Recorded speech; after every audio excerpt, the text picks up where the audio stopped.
l'exemple du Paraguay, son esprit de liberté et son amour pour la patrie continuent de renforcer la mission de WBOINSEC et son engagement en faveur de la paix, de la démocratie et de la prospérité de tout le Paraguay.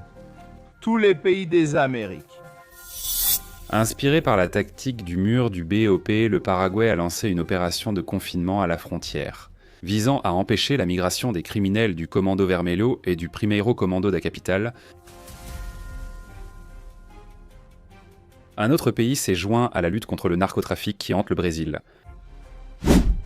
Le Paraguay, allié stratégique et direct de la police de Rio de Janeiro, a choisi d'agir avec fermeté et courage, défiant même le président brésilien actuel. Dans un acte sans précédent, le président paraguayen a autorisé l'emploi des forces armées pour capturer les criminels brésiliens qui tentent de fuir par la frontière. L'Argentine et le Paraguay, pays voisins du Brésil, ont décidé de classer les factions criminelles Comando Vermelho et Premier Commandement de la Capitale, Primeiro Comando da Capital comme organisation terroriste. La mesure a été annoncée quelques jours après l'opération Contenção, qui a mobilisé environ 2500 agents civils et militaires dans les complexes de Penha et d'Alemão à Rio de Janeiro.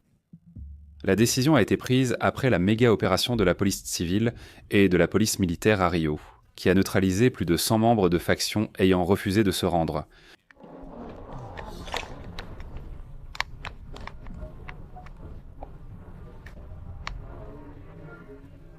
La décision a été prise après l'opération de la police, qui a neutralisé plus de 100 membres criminels. La mesure adoptée par le Paraguay démontre non seulement de la solidarité, mais aussi une attitude active de lutte contre le narcoterrorisme international. Le gouvernement paraguayen a officiellement reconnu ces factions comme des organisations terroristes, ce qui permet l'utilisation illimitée des forces militaires pour neutraliser les criminels et soutenir les forces de sécurité du continent. Soyez les bienvenus à vie à la caserne.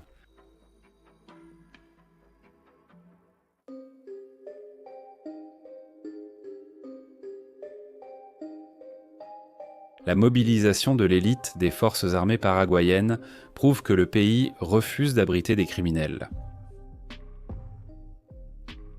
Des troupes entraînées au combat irrégulier, à la patrouille en jungle et à la surveillance avancée sont déjà positionnées dans des régions stratégiques, comme Alto Paraná et Canindeyú.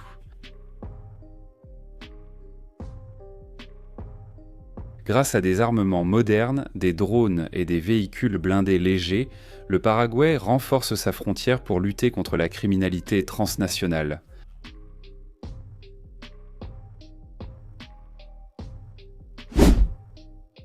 Tandis que le président brésilien ne considère pas le narcotrafic comme du terrorisme, le Paraguay agit de façon indépendante et se rapproche des États-Unis. Soutenir directement l'opération Contenção à Rio de Janeiro marque un alignement stratégique avec le gouvernement Trump, qui a aussi offert son aide au Brésil. L'union de ces pays peut marquer le début d'une nouvelle phase dans la sécurité publique en Amérique du Sud. Le Caveiron avance dans les rues de la favela Villa Aliança, dans la zone ouest de Rio.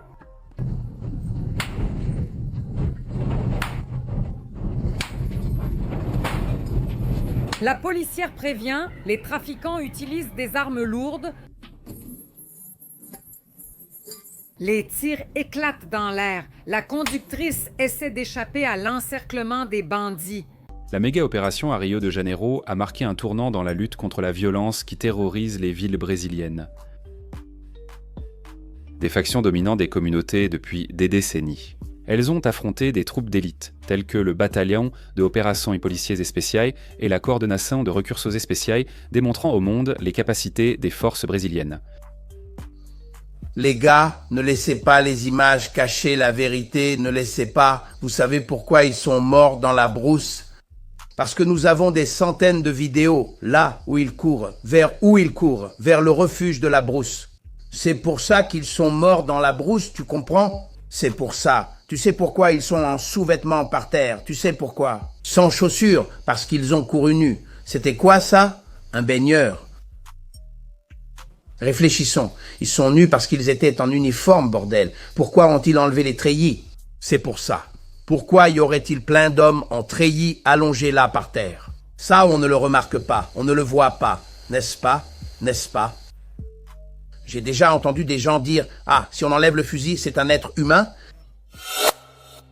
Le renforcement des troupes paraguayennes peut bloquer l'une des principales routes de fuite et d'approvisionnement du crime organisé au Brésil. La longue bande frontalière entre le Brésil et le Paraguay a toujours été exploitée par des trafiquants et des contrebandiers, mais elle est désormais surveillée par des militaires ayant l'autorisation légale d'agir. À la frontière du Brésil avec le Paraguay, dans le Mato Grosso do Sul, une grande opération conjointe en partenariat avec les polices des deux pays. La force opérationnelle se termine par l'arrestation de 2 chefs de l'un des plus grands groupes criminels du Brésil. Le président brésilien hésite toujours à autoriser l'usage des forces armées nationales contre la criminalité intérieure.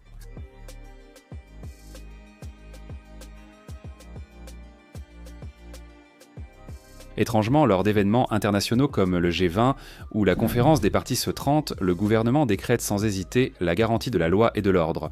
Autrement dit, pour protéger les dirigeants étrangers. Ils offrent tout. Mais pour protéger le peuple brésilien, le gouvernement actuel offre le silence et la victimisation des criminels. Vous pouviez compter de l'argent ici, au milieu du terrain, et marcher avec votre téléphone portable tranquillement à 4 heures du matin. Il n'arrivait rien, il n'y avait aucun problème. Le G20 est parti, la sécurité aussi. Le ministre de la Défense du Paraguay, Oscar González, a déclaré que le nouveau cadre juridique permet aux forces armées d'agir sans dépendre d'autres institutions. Selon lui, le Commando Vermelho et le Primero Comando da Capital opèrent déjà au Paraguay et seront désormais affrontés avec toute la force nécessaire. La déclaration indique que le pays voisin reconnaît la gravité de la situation et refuse de tolérer des criminels sur son territoire. La question qui reste sans réponse est: pourquoi le président brésilien refuse-t-il l'aide internationale contre la violence? Pourquoi ne pas reconnaître officiellement que ces factions sont des narcoterroristes? Cette omission nuit au travail des forces de sécurité et complique la punition des criminels, confirmant un dicton populaire qui dit que quelque chose de mauvais ne va pas.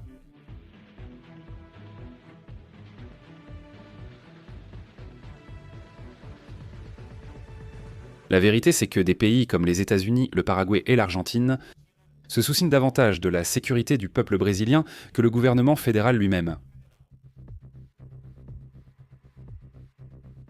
Dans la dernière vidéo sur le soutien des États-Unis à Rio de Janeiro, nous avons reçu de nombreux commentaires avec des suggestions et analyses bien précises. Votre participation est cruciale pour maintenir le débat et faire pression pour des changements concrets en sécurité publique. Partagez en commentaire votre opinion sur le soutien du Paraguay à l'opération Contention. Et dites-nous si vous pensez que cette union peut changer la situation de la sécurité publique au Brésil. La lutte contre le crime organisé se gagnera par l'action, la stratégie et la coopération internationale, non par des discours.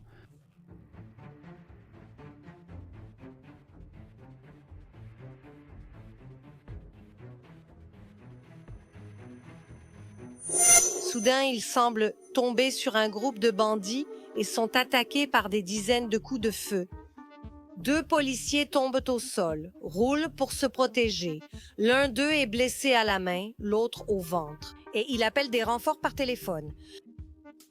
Les 2 rampent en essayant de sortir de la ligne de tir. Un autre agent arrive pour secourir l'un de ses collègues.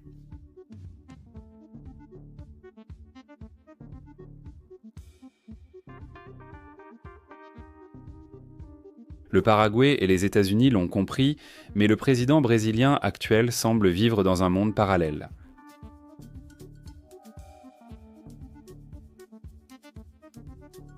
Ici, dans Vie, à la caserne, vous restez au courant de tout ce qui se passe dans le monde militaire. Laissez un like, abonnez-vous et regardez une des vidéos à l'écran.